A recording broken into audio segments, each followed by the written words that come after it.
Film की शुरुआत एक अनजान औरत से होती है जो रोते हुए अपने घर से बाहर आकर खुद को ही फांसी लगाने लगती है। उसकी छोटी सी बेटी उसे बचाने की बहुत कोशिश करती है लेकिन उसे बचा नहीं पाती।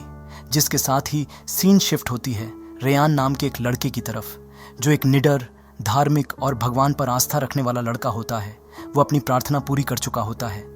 कुछ ही देर बाद उसके पास एक अनजान नंबर से फ़ोन आता है। फ़ोन करने वाला व्यक्ति खुद को कारसिदी बताता है और रेयान को इन्फॉर्म करता है कि उसके पिताजी प्रसेत्यो जो गांव में रहते थे अब इस दुनिया में नहीं रहे। वो रेयान से कहता है कि उसे तुरंत गांव आना होगा क्योंकि उसके पिताजी की मृत्यु से पहले एक वसीयत छोड़ी गई थी जिसे बिना देर किए उसे सौंपना ज़रूरी है। इतना कहने के बाद अचानक कॉल कट हो जाती है। उसी पल हम देखते हैं कि उसके कमरे के बाहर कोई आत्मा इसे घूर रही है, जिसका एहसास रेयान को भी होता है। लेकिन जब वो देखता है तो वहाँ कोई नहीं होता। इसके बाद रेयान अपनी माँ से मिलने बाहर जाता है और उन्हें अपने पिताजी के मौत की खबर देता है। वो ये भी बताता है कि कारसिदी नाम के व्यक्ति ने पिताजी की वसीयत से जुड़ा एक संदेश देने की बात कही है और इसके लिए उसने अपनी माँ को भी साथ चलने को कहा। लेकिन उसकी माँ साफ इनकार कर देती है। वो कहती है कि वो अपने पति के अतीत को कभी माफ़ नहीं कर सकती क्योंकि वो अक्सर उसका अपमान करता था और उसे धोखा देता रहा था। माँ के चले जाने के बाद रेयान को कारसिदी द्वारा भेजा गया एक मैसेज मिलता है जिसे वो चुपचाप पढ़ता है, जिसमें उसके पिताजी के गांव का पता लिखा होता है। अगली सुबह जब उसकी माँ नाश्ते के लिए रेयान को बुलाने आती है तो उसे उसके कमरे के दरवाजे पर एक कागज़ का टुकड़ा मिलता है। तब उसे एहसास होता है कि रेयान बिना किसी को बताए घर से निकल चुका है। वो अपने पिताजी के गांव जाने के लिए चुपचाप घर छोड़ चुका होता है ताकि उस रहस्यमयी वसीयत का सच जान सके जो शायद उसके अतीत और भविष्य दोनों को बदलने वाली थी। रेयान अपने पिताजी के गांव जाने से पहले अपने दोस्तों बहन एल्सा और अपनी गर्लफ्रेंड अलाना को भी साथ चलने के लिए बोलता है, जिसके लिए वे सभी राजी हो जाते हैं और वे सभी निकल पड़ते हैं एक नए सफ़र पर, इस बात से अनजान कि आगे क्या होने वाला है। खैर, तो एक लंबी यात्रा के बाद वे सभी एट लास्ट कीदुल नाम के गांव पहुंचते हैं। वहां कारसिदी उनका स्वागत करता है, जिसने पिछली रात रेयान को फ़ोन किया था। कारसिदी बताता है कि उसके पिताजी का फ्यूनरल हो चुका है और ये भी कि उसके पिताजी की मौत फांसी लगाकर खुद की जान लेने से हुई है, जिसे सुन सभी को हैरानी होती है। इसके बाद कारसिदी उन्हें रेयान के पिताजी प्रसेत्यो के कब्र पर ले जाता है। वहां पहुंचकर रेयान उलझन में पड़ जाता है। वो देखता है कि उसके पिताजी की कब्र पर निशान काले रंग का है। ये सब देख रेयान पूछता है कि ऐसा क्यों है, जिस पर कारसिदी उन्हें बताता है ये इस बात का संकेत है कि उसके पिताजी की मौत पुलुंग गांटुंग नाम के एक ईवल स्पिरिट की वजह से हुई थी। वो बताता है कि पुलुंग गांटुंग कोई साधारण आत्मा नहीं बल्कि एक रहस्यमयी प्राणी या डीमन जैसी शक्ति है जो आग के गोले के रूप में दिखाई देती है। शुरुआत में प्रसेत्यो अकेले रहने लगा था। वो गहरे डिप्रेशन में चला गया था और पुलुंग गांटुंग ने उसे अपना नया शिकार बना लिया। जब ये शक्ति किसी इंसान को अपना निशाना बना लेती है तो वो व्यक्ति स्ट्रेस और पीड़ा में रहता है और एक दिन फांसी लगाकर खुद की ही जान ले लेता है। कारसिदी ये भी बताता है कि सिर्फ प्रसेत्यो ही नहीं बल्कि उसकी छोटी बहन भी इसी पुलुंग गांटुंग का शिकार हो चुकी है और इसलिए इस गांव में जिनकी भी मौत उस पुलुंग गांटुंग की वजह से हुई है उनके नाम काले रंग के पत्थर पर लिखा गया है। सारी बात को सुन सभी के होश उड़ जाते हैं। इसके बाद कारसिदी उन्हें रेयान के पिताजी प्रसेत्यो के घर ले जाता है। अलाना को वहाँ रहने से डर लग रहा था, लेकिन जब तक वे इस गांव में थे तब तक इस घर में रहने के सिवाय उनके पास और कोई चारा भी नहीं था, क्योंकि इस गांव में ना तो कोई होटल था और ना ही कोई गेस्ट हाउस था। तो रेयान वहीं उस घर में रहने का फैसला करता है और वैसे भी उसे अपने पिताजी का वो वसीयत भी घर में ढूंढना था। तो रेयान उसी रात अपने पिताजी की वसीयत ढूंढने लगता है जो एक लकड़ी के बक्से में छिपाई गई थी। लेकिन पूरी रात खोजने के बावजूद उसे वो बक्सा नहीं मिलता। दूसरी ओर अलाना एल्सा को अपने साथ नहाने के लिए बाथरूम ले जाती है, जहां एल्सा उसका बाथरूम के बाहर इंतजार करने लगती है। तभी अचानक अलाना की नज़र एक काले साए पर पड़ती है, जिसे देख वो डर के मारे जोर से चीख पड़ती है। उसकी चीख सुन एल्सा और रेयान वहां पहुंच जाते हैं और रेयान उन्हें वहां से वापस घर के अंदर ले जाता है। अलाना बहुत ज़्यादा डर गई थी और बार बार घर वापस चलने की जिद करने लगती है, लेकिन रेयान को अभी तक वो वसीयत नहीं मिला था तो वो वहां रुकने का कहता है। लेकिन ये सब देख अब एल्सा भी वहां रहना नहीं चाहती थी और इस बात पर उनका झगड़ा शुरू हो जाता है। इस झगड़े से परेशान होकर बेन सिगरेट पीने बाहर चला जाता है, जहां सिगरेट जलाते वक्त उसका लाइटर नीचे गिर जाता है। लेकिन जैसे ही वो उसे उठाने के लिए नीचे झुकता है, हम उसके पीछे एक आत्मा को देखते हैं जिसका एहसास उसको भी होता है। लेकिन जैसे ही वो पीछे मुड़ता है तो वो आत्मा वहां से गायब हो जाती है, जिसे इग्नोर कर वो वापस सिगरेट पीने लगता है। दूसरी तरफ उस काले साई को देख अलाना को तेज बुखार आ गया होता है और उसका शरीर बेहद कमजोर हो जाता है। उसकी हालत को देख रेयान तुरंत दवा लेने कार की तरफ जाता है, जहां बेन उसे बताता है कि उसकी माँ ने उसके बारे में जानने के लिए उसे कॉल किया था। ये बताकर बेन उसे अपनी माँ को कॉल करने के लिए कहता है। तभी रेयान को आकाश में उल्का पिंड जैसा एक आग का गोला दिखाई देता है, जो भागते हुए गांव के एक घर में घुस जाता है। रेयान बिना सोचे समझे उस आग के गोले का पीछा करने लगता है। बेन भी उसके पीछे दौड़ता है और पूछता है कि जो जलता हुआ उल्का पिंड अभी अभी गिरा था वो कहाँ गया। रेयान जोर देकर कहता है कि वो कोई उल्का पिंड नहीं था, बल्कि वही पुलुंग गांटुंग था जिसके बारे में कारसिदी ने बताया था। अचानक उस घर की औरत बाहर निकल आती है। उसके हाथ में रस्सी और कुर्सी होती है। वो जोर जोर से चिल्लाते हुए खुद को फांसी लगाने की बात बोलने लगती है।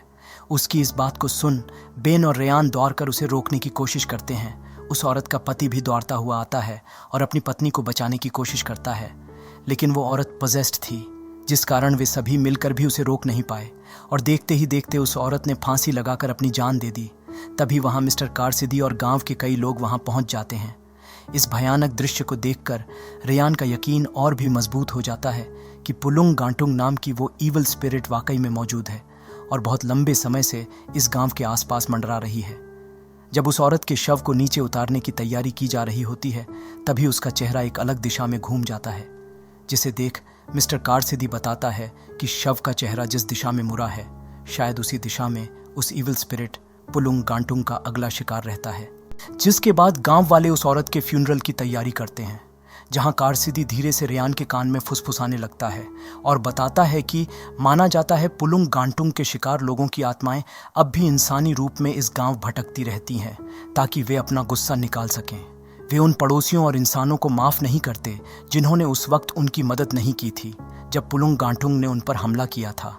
गांव वालों का यह भी विश्वास है कि पुलुंग गांटुंग के शिकार लोग अपनी तय किस्मत से पहले ही मर जाते हैं। प्रार्थना के बाद बेन और रेयान घर लौटते हैं। रास्ते में उनकी मुलाकात कुछ गांव वालों से होती है, जो ये जान कि वो प्रसेतियों का बेटा है गुस्सा हो जाते हैं और उसे जितनी जल्दी हो सके इस गांव से जाने को कहते हैं, जिसे सुन रेयान थोड़ा परेशान हो जाता है। दूसरी तरफ एल्सा उन सभी के लिए डिनर की तैयारी कर रही होती है और अलाना अपने कमरे में बेचैनी से उनका इंतजार कर रही होती है। तभी वो उल्का पिंड सीधे आके अलाना को पजेस कर लेता है। मतलब अलाना अब पुलुंग गांटुंग की अगली शिकार होने वाली थी।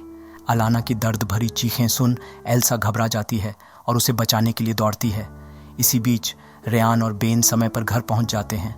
वे अलाना को होश में लाने की कोशिश करते हैं, लेकिन अलाना अचानक जोर जोर से चीखने लगती है, रोने लगती है और तड़पने लगती है। ये देख बेन उसे संभालने की कोशिश करने जाता है। तभी पोजेस्ड अलाना उस पर हमला कर उसका गला दबाने लगती है। हालात को बेकाबू होते देख रेयान उसके सिर पर हाथ रखकर प्रार्थना करने लगता है। उसकी दुआओं के ताकत के सामने वो बुरी आत्मा शांत हो जाती है और अलाना कुछ देर शांत होकर बेहोश हो जाती है। उसी समय दूसरी ओर मार्लेना अपने बेटे की कोई खबर न मिलने से बेहद परेशान और निराश होती है, तो वो रेयान को फ़ोन करती है और उसे तुरंत घर लौट आने को कहती है। रेयान उसे बताता है कि उसके पिताजी के गांव में कई लोग पेड़ों पर फांसी लगाकर मर रहे हैं। वो ये भी कहता है कि उसके पिताजी की मौत भी खुद फांसी लगाने की वजह से हुई थी। कांपती आवाज़ में रेयान अपनी माँ से कहता है कि अब अलाना अगला शिकार बनने वाली है। वो बताता है कि अलाना कुछ अजीब शब्द दोहराए जा रही है, जिसे सुन मार्लेना बताती है अलाना पर फांसी देने वाले शैतान का साया है, वो खुद को फांसी लगाना चाहती है।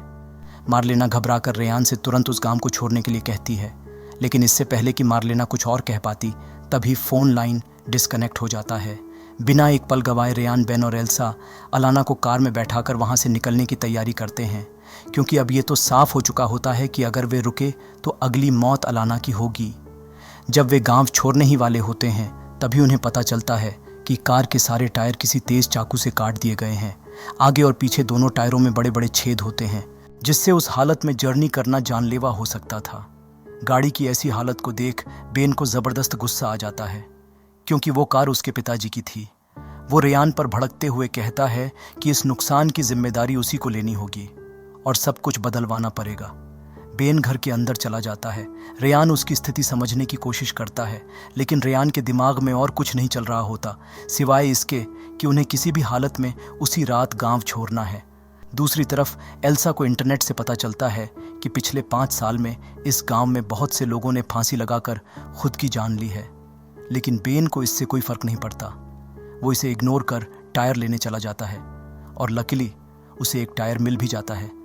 लेकिन उस गांव की अतृप्त आत्माएं उसे हॉन्ट करने लगती हैं, जिससे डर के वो वहां से भाग जाता है। उधर रेयान और एल्सा मिलकर अलाना को वापस घर के अंदर ले आते हैं और एल्सा अपने कामकाज में लग जाती है। कुछ देर बाद उसे एक काली आकृति रेंगती हुई अलाना के पास आती हुई दिखाई देती है। एल्सा घबराकर अलाना को जगाने की कोशिश करती है और उसी पल वो काली आकृति गायब हो जाती है। इसी बीच रेयान भी वहां पहुंचता है, जिसे एल्सा सारी बात बताती है। तभी अलाना अचानक होश में आ जाती है और तेजी से गोदाम की ओर दौड़ पड़ती है, मानो किसी अदृश्य शक्ति ने उसे रस्सी लेने का आदेश दिया हो। रेयान और एल्सा उसे रोकने की कोशिश करते हैं, लेकिन अलाना असाधारण फुर्ती से दौड़ती हुई एक बेहद ऊंचे पेड़ पर चढ़ जाती है। रेयान उसे रोकने के लिए ऊपर चढ़ने की कोशिश करता है, मगर अलाना एक क्रीपी मुस्कान के साथ रस्सी को अपनी गर्दन में डाल लेती है। ठीक उसी पल रेयान किसी तरह उसके पैरों को पकड़ लेता है, जिससे उसकी गर्दन पर पूरा जोर नहीं पड़ पाता। तभी बेन भी वहां पहुंचता है और तुरंत रस्सी काट देता है, जो अलाना के शरीर को जकड़े हुए थी। रस्सी कटते ही अलाना फिर से निष्क्रिय हो जाती है। रेयान उसे हिलता डुलता न देखकर घबरा जाता है और उसे वापस घर ले आता है, जहां तब तक रेयान की मां मार्लिना पहुंच चुकी थी। रेयान अपनी मां को सारी बात बताता है कि अभी अभी क्या हुआ था। उसका मानना था कि वो आत्मा अलाना के शरीर को छोड़कर चली गई है और शायद खतरा टल गया है। ये सुनते ही मार्लिना तुरंत एक खाली कागज मंगवाती है और अलाना से कहती है कि वो उस कागज में 3 बार सांस फूंके, और शॉकिंगली अलाना के सांस फूंकते ही वो कागज अपने आप जल उठता है, जिससे मार्लिना को यकीन हो जाता है कि पुलुंग गांटुंग ने अब भी अलाना के शरीर को पजेस कर रखा हुआ है और उसकी जान अभी भी खतरे में है। ये जान मार्लिना आउटहाउस में जाकर कुछ जड़ी बूटियों से एक काढ़ा जैसा बनाती है, जिसे वो अलाना को पिला देती है, जिससे वो शांति से सो जाती है। इसके बाद रेयान अपनी माँ से पूछता है कि वो उसे उस फांसी देने वाले शैतान के बारे में सब कुछ बताए, जिसने गांव वालों की जान ली है। जहां एक तरफ मार्लिना रेयान को पूरी कहानी सुना रही होती है, दूसरी तरफ अलाना नींद से जाग जाती है। एल्सा उसे हिम्मत देती है कि वो उस बेचैनी के बारे में बताए जो इतने समय से उसे परेशान कर रही थी। तब अलाना अपने दिल के कोने में दबे वो काला सच बताती है। वो बताती है कि रेयान से पहले वो एक लड़के से प्यार करती थी, जिससे वो प्रेग्नेंट भी हो गई थी, लेकिन उस लड़के ने उसे धोखा देकर अपना रिश्ता तोड़ दिया। लेकिन वो ये सच रेयान को बता नहीं सकी, क्योंकि वो रेयान से बहुत प्यार करती है और वो उसे खोना नहीं चाहती। अलाना ने 1 महीने पहले अपना गर्भपात करा लिया था। रेयान को इस बारे में कुछ भी पता नहीं था और यही बात अलाना को हर दिन डराए रखती थी। वो एल्सा की बाहों में फूट फूट कर रोने लगती है। उसे डर था कि कहीं रेयान उसके अतीत को स्वीकार ना कर पाए और उसे छोड़ दे। उसे इस बात का एहसास भी नहीं होता कि रेयान ने ये सारी बात सुन ली है। जिसके बाद वो कमरे के अंदर आ जाता है। रेयान को वहां देख एल्सा कमरे से बाहर चली जाती है, लेकिन रेयान की आंखों में आंसुओं को देख अलाना को समझ में आ जाता है कि उसने उनकी बात सुन ली है। अलाना माफ़ी मांगती है कि उसने शुरू से सच नहीं बताया और कबूल करती है कि उसे अपने अतीत के बारे में साफ साफ बोलने से डर लगता था। उसने रेयान से माफ़ी मांगी और अपने रिश्ते का फैसला उसी पर छोड़ दिया। वो ये मानने को तैयार थी कि अगर रेयान उसके अतीत को स्वीकार नहीं कर पाया तो वो उसे छोड़ सकता है। रेयान कुछ नहीं कहता, बस अलाना को गले लगाए रहता है। तभी अचानक अलाना के पेट से खून की उल्टी होने लगती है। मार्लिना और एल्सा उसे होश में लाने की कोशिश करती हैं, लेकिन अलाना एक रस्सी उठा लेती है ताकि अपनी जान खत्म कर सके। मजबूरी में वे सभी मिलकर अलाना को रसोई के खंबे से बांध देते हैं ताकि वो भाग न सके और वो ईविल स्पिरिट अलाना को कोई नुकसान न पहुंचा सके। जब अलाना कुछ शांत होती है तो मार्लिना और एल्सा वहां से बाहर चली जाती हैं। रेयान भी बाहर जाने लगता है कि तभी दरवाज़ा अपने आप बंद हो जाता है और रेयान अंदर अलाना के साथ ही रह जाता है। अलाना के शरीर में मौजूद शैतान उसे बंधन से छुड़ा लेती है और रेयान पर हमला करने लगती है। इसी बीच मार्लिना अपने अंदर उनके खानदान के एक बुजुर्ग महिला की आत्मा को आने देती है, जिन्हें तांत्रिक विद्या में महारत हासिल थी। वो एक रक्षक आत्मा के रूप में आई थी और यही वो आत्मा थी जिसे हमने रेयान के कमरे के बाहर देखा था। इसके बाद दोनों अलौकिक शक्तियों के बीच जबरदस्त टकराव होता है। वे अपनी पूरी ताकत से एक दूसरे से लड़ते हैं और ये संघर्ष इतना भयानक होता है कि घर के अंदर सब कुछ कांप उठता है और फाइनली वो बुजुर्ग महिला की आत्मा पुलुंग गांटुंग को हराने में कामयाब हो जाती है, जिसके बाद उस बुजुर्ग महिला की आत्मा के इंस्ट्रक्शंस के अनुसार वे पीले रंग की बांस से एक घेरा बनाते हैं जिसमें वे अलाना को रखते हैं, जिससे होगा ये कि पुलुंग गांटुंग की आत्मा उसी घेरे में फंसी रहेगी और बाहर नहीं निकल पाएगी। तो अगले दिन वे सभी ऐसा ही करते हैं। फिर इंस्ट्रक्शंस के अनुसार रेयान मिस्टर कारसिदी से किसांगकुट की कब्र के बारे में पूछता है।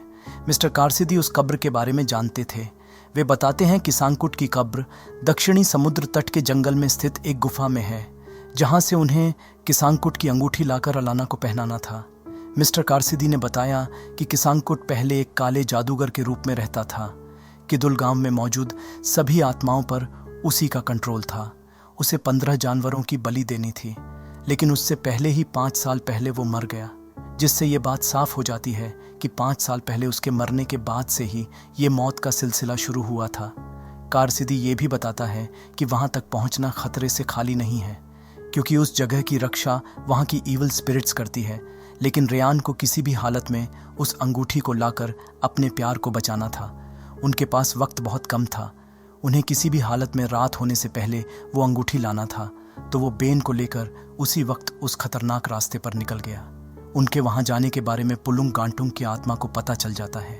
वो बताती है कि अगर वे किसांगकुट की अंगूठी तक पहुंच भी गए तो किसांगकुट को फॉलो करने वाले डीमन उन पर हमला कर देंगे, जिसे सुन एल्सा परेशान हो जाती है। लेकिन उसे संभालते हुए मार्लिना कहती है पुलुंग गांटुंग की आत्मा उसे बस डराने और कमजोर करने की कोशिश कर रही है। दूसरी तरफ बेन और रेयान दक्षिणी जंगल के भीतर काफी आगे तक पहुंच चुके थे। तभी बेन को एक आदमी दिखता है जो बिल्कुल उसके पिताजी जैसा लग रहा था। उसे ऐसा भ्रम होने लगता है कि उसके पिताजी उसे ढूंढते हुए यहाँ आ गए हैं। तभी रेयान को उस बुजुर्ग महिला की आत्मा का इंस्ट्रक्शन याद आता है, जिसमें कहा गया था कि किसी भी ऐसे व्यक्ति के करीब नहीं जाना है जो किसी अपने के रूप में दिखाई दे। और सच में होता भी ऐसा ही है। जैसे ही बेन आगे देखने जाता है, अचानक उस पर एक आत्मा हमला कर देता है और डर के मारे वो जंगल के अंदर भागने लगता है। रेयान उसे बुलाने और रोकने की बहुत कोशिश करता है, लेकिन वो नहीं रुकता और जंगल के अंदर भाग जाता है, जिसे रेयान बेबस होकर देखता रहता है। उसके पास वक्त कम था, तो वो अकेले ही आगे चलता रहा। थोड़ी देर बाद बेन वापस उसके पास आ जाता है, जिसे देख रेयान को बहुत खुशी होती है। और फाइनली वे उस समुद्र तट तक पहुंच ही जाते हैं, जिसके बारे में कारसिदी ने उन्हें बताया था। उधर अलाना अपनी बातों से एल्सा के विश्वास को कमज़ोर करने की कोशिश कर रही थी। वो बताती है कि सांगकुट की अंगूठी पहले ही नष्ट हो चुकी है। एल्सा रेयान और बेन की हालत को लेकर चिंता में पड़ जाती है, क्योंकि वे अब तक वापस नहीं आए थे। अलाना इसी मौके का फ़ायदा उठाकर एल्सा के मन में प्रवेश कर लेती है और उसके हाथों को कंट्रोल कर बांस की घेराबंदी को हटवाने की कोशिश करती है। और जब मार्लिना उसे रोकने जाती है तो उस पर भी हमला करवा देती है। लेकिन इससे पहले कि एल्सा उसे मार पाती, तभी वहाँ कारसिदी आ जाता है और उसे रोक देता है, जिससे पुलुंग गांटुंग का प्लान फेल हो जाता है। दूसरी ओर बेन और रेयान दक्षिणी जंगल से बाहर निकल चुके थे और बारोंग के समुद्र तट पर पहुंच गए। वे दौड़ते हुए गुफा में घुसते हैं और वहां कब्र की तलाश करने लगते हैं। लेकिन गुफा के अंदर काले कपड़े में लिपटी कई कब्रें भरी हुई थीं, जहां वहां की आत्माएं उन्हें हॉन्ट करने लगती हैं, जिसे बचते बचाते वे आखिर असली किसांगकुट की कब्र तक पहुंचने में सफल हो जाते हैं। तो वे तुरंत ही एक फावरे से वहां की खुदाई शुरू कर देते हैं। लेकिन अजीब बात तो ये थी कि कब्र की मिट्टी बेहद कठोर थी और साधारण फावरे से उसे भेदा नहीं जा सकता था। रेयान ने वो बात याद दिलाई जो उसने वातुइरेंग के फुसफुसाने वाले शव से सुनी थी। उस शव ने कहा था कि किसांगकुट की कब्र को खोदने के लिए उन्हें अपने ही खून से अपने हाथ भिगोने होंगे, जिसे याद कर अपने प्यार के लिए रेयान अपनी हथेली को घायल कर खुदाई करने लगता है, जिसे देख बेन भी अपने हाथ को घायल कर लेता है और मिट्टी को हटाने लगता है। और कुछ ही देर में उन्हें किसांगकुट की बॉडी मिल जाती है, जो अब भी पूरी तरह सुरक्षित थी। लेकिन जैसे ही रेयान उस शव के हाथ से वो अंगूठी निकालने की कोशिश करने लगा, तभी वो शव जाग गया और उसका हाथ पकड़ लिया, जिसे देख दोनों बहुत डर गए। लेकिन फिर भी जैसे तैसे वो उस अंगूठी को आखिर हासिल कर ही लिया। लेकिन इससे हुआ ये कि वहाँ की बाकी शव भी जीवित हो गई और उनका पीछा करने लगे, जिससे डर के वे किसी तरह भागकर उस गुफा से बाहर आ गए और गांव की तरफ जाने लगे। उधर कारसिदी आपने शैतानी विद्या के प्रभाव से एल्सा को ठीक करने में सफलता पाली। होश में आने के बाद एल्सा ने मार्लिना से तुरंत माफ़ी मांगी। मार्लिना ने कारसिदी से विनती की कि वे बच्चों का पता लगाए और एल्सा मार्लिना को घर के भीतर ले गई और उसके पेट के घाव का इलाज करने की कोशिश करने लगी। दूसरी ओर बेन और रेयान आखिरकार कारसिदी से मिल गए, जो अपने साथ कुछ गांव वालों को भी लाया था। कारसिदी पूछता है कि क्या उन्होंने किसांगकुट की अंगूठी हासिल कर ली है, लेकिन जैसे ही रेयान ने वो अंगूठी दिखाई, कारसिदी ने अचानक दोनों को पकड़ लिया। बेन को इतना पीटा गया कि वो बेहोश ही हो गया, जबकि रेयान को ज़बरदस्ती किसी अज्ञात जगह पर ले जाया गया। इन सबसे अनजान दूसरी तरफ एल्सा इंटरनेट पर फांसी वाले आदमी के बारे में पढ़ने लगती है, जिनमें कहा गया था कि फांसी वाले आदमी को कोई नहीं रोक सकता सिवाय उस व्यक्ति के जिसने इसे पहली बार शुरू किया था। उधर तब तक कारसिदी रेयान को जंगल के बीच बने एक झोपड़े में ले जाते हैं। वहां एक आदमी पहले से बैठा हुआ उसका इंतजार कर रहा होता है। शॉकिंगली वो आदमी और कोई नहीं बल्कि रेयान का अपना पिता प्रसैत्यो था। वो अब भी मार्लिना और रेयान की तस्वीरें संभाल कर रखा हुआ था। वो अपने ही बेटे से मिलने के लिए 10 साल तक इंतजार करते करते थक चुका था। अपने पिताजी को जिंदा सामने देख रेयान के तो होश ही उड़ जाते हैं। प्रसैत्यो कहता है कि जिस कब्र पर उसका नाम लिखा है वो असल में खाली है, उसमें कुछ भी नहीं है। ये सारा खेल उसका रचाया है। कारसिदी के साथ मिलकर उसने किसांगकुट की अंगूठी पाने की साजिश रची थी। उन्होंने जानबूझकर रेयान को फंसाया, क्योंकि मान्यता के अनुसार जिस दिन रेयान का जन्म हुआ था वो एक पवित्र दिन था, जिस कारण सिर्फ वही उस अंगूठी को हासिल कर सकता था जिसे बताकर प्रसैत्यो वो अंगूठी मानता है, और रेयान को मजबूर होकर अंगूठी अपने पिताजी को सौंपनी पड़ती है। प्रसैत्यो का दावा था कि ये अंगूठी किदुल गांव को फांसी वाले आदमी के श्राप से बचा सकती है।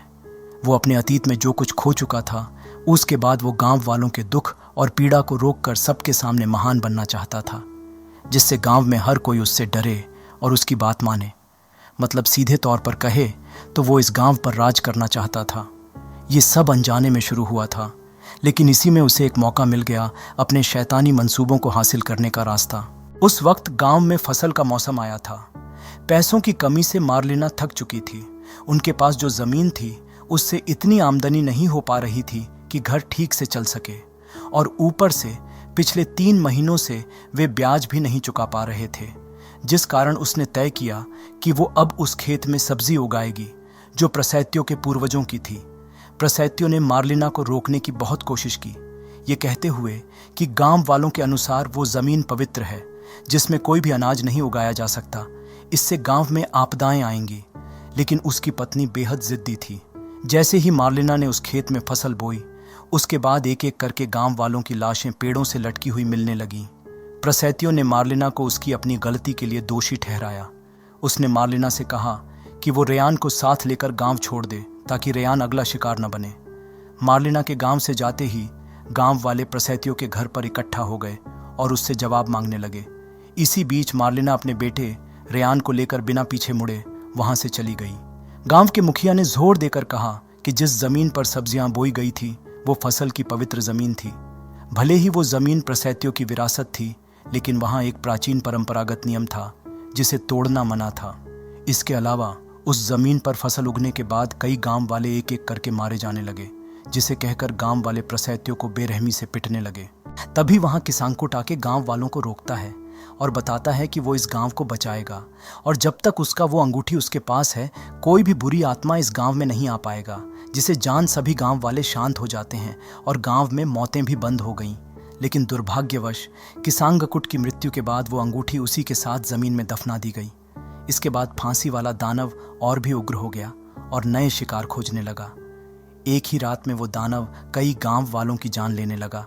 प्रसैत्यो ने किसांगकुट की कब्र को खोदने की बहुत कोशिश की, लेकिन हर बार वो असफल रहा और उसे कुछ भी हासिल नहीं हुआ।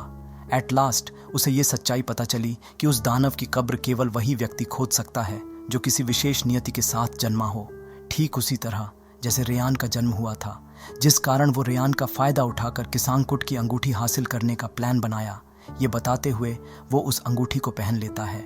रेयान बोलता है कि उसे अपनी गर्लफ्रेंड को बचाने के लिए वो अंगूठी चाहिए, लेकिन प्रसैत्यो उसे देने से मना कर देता है।